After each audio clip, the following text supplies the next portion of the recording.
TV channel. We're all staying safe and well, and the sun's coming out again after a few mixed days here in Altrincham near Manchester. So yeah, we're grateful for what we can get at the moment. It's been a bit awful since I got back from the Greek islands. Well, seems a long time ago now, only just over a week ago, but I'm all washed out already. Right, we're going to have a look at a comedy crime adventure, well, fantasy adventure, this one, and we're going over to Japan for this one. It's a foreign language film, yes, on Netflix. There's quite a few of them knocking around, isn't it? So we're going to have a look at this today.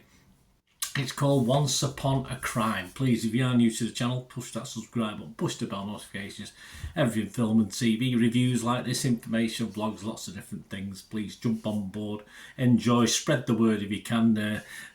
Any help is always eagerly accepted, and if you can give us a little thumbs up, a little like, I'll be much appreciated. Yeah, not a lot of reviews on this, not a lot of information. So it's a 12 certificate. I can probably just about understand that. It's not aimed at a younger audience, even though it's based on a fairy tale. It's obviously a slant on fairy tales the Japanese way, and it certainly has some interesting moments in it and some not quite so interesting. As I say, it's classed as a comedy crime adventure. It's about Red Riding Hood and Cinderella. Yes, they get into all sorts of trouble. They get mixed up in a murder mystery, and Red Riding Hood is the Hercule Poirot in this little film.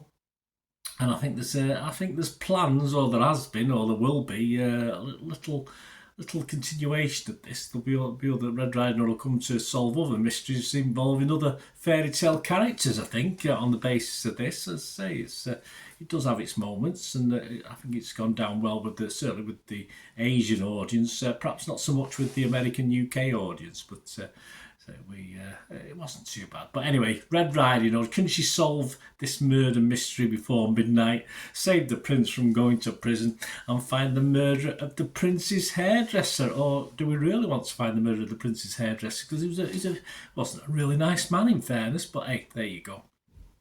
Score-wise, yeah, all we got at the moment is Internet Movie Database. They're scoring it a little bit disappointing. Yeah, 856...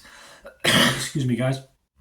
856 scores and reviews left as at the 25th of September 2023, and it's just averaging 5.2 out of 10, which is possibly understandable. Some people like it. It's a bit marmitey, this one. There's not many in the middle ground. People either think it's very good or people think it's absolute rubbish. But anyway, we'll say what my little thoughts are now, what I think of Once Upon a Crime. I'm not overly sure, as I said, about what demographic this is aimed at. It's very adult in parts. It's not the sort of thing that would appeal to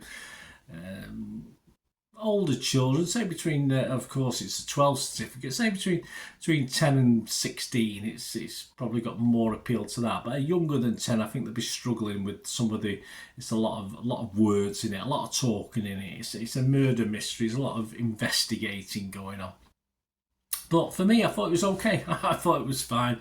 But it is a film quite hard to recommend wholeheartedly. It is a bit quirky, a bit different, and it won't appeal to everyone. The humour made me smile, even with the dubbing. Now, I think it may actually be better without the dubbing. Maybe we're better watching its original Japanese language with subtitles. As you know, if you watch my vlogs, I don't really have the time to do that, so I do tend to watch these films dubbed if available. And dubbing is okay. I said it did make me smile. Some scenes, some of the talk, some of the chat made me smile. So it's not a total disaster on the comedy front. It still works, as I said, even though the dubbing isn't the greatest. But it's okay. It's fine. But if you like to watch it in its original language, I think it probably gains a little bit from doing that. I enjoyed this different slant on the fairy tale, though it was a bit drawn out at times. Yes, I think that it lasts about an hour and 40 minutes. It's definitely 20 minutes too long. It just tries too hard at times, and you just get a little bit glassy-eyed at times because it just drags on just a little bit in parts.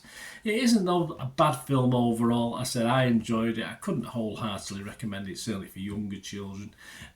Sit down as a family and watch it. You might be 4 or 5, you're different ages. 2 or 3 of you might like it, the other 2 might wander off. But there you go. So there's a little bit more of the Hercule Poirot of the fantasy world, old Red Riding Hood is, and it's not Hercule Poirot, is it? It's what's a woman detective? What's a woman detective? Yeah, I mean, obviously, Murder She Wrote sort of thing, isn't it? But she's interesting idea. If not executed perfectly by the Japanese with this, as I said, I think it appeals more to an Asian audience than perhaps a Western audience in its layout, its style, etc. An odd bod of a movie, I'd call this, but it does have its good parts. Score-wise, yes, I would have to be... if it's Rotten Tomatoes, I've only got fresh and rotten. I can't say rotten because I don't think it was rotten. There was some nice bits in it, so I'd have to say fresh. On Metacritic, I'd have to be a little bit mixed on it, though. I'll put mixed rather than positive or negative. And as a score, Internet Movie Database, yes, I'm going to give it an okay score. It's going to get a score of 5.5 out of 10, so a little bit better than the Internet Movie Database score, but not quite up to my 6 out of 10, which is a recommendation for people to watch it. As I say, it's quirky, it's different. Did I want to see Red Riding Hood solve any more mysteries? Yeah, I wouldn't mind. I wouldn't be on the edge of my seat waiting for the next one, but having just recently seen A Haunting in Venice, which is Mr. Kenneth Branagh of Hercule Poirot, having recently seen that, I probably preferred this one, in fairness, so there you go, that says it all, doesn't it? But anyway, let me know, guys, if you get to watch it. Let me know what you think. Great to hear from you. Until we meet again, last one thing, don't I? Please stay safe, everyone. Bye for now.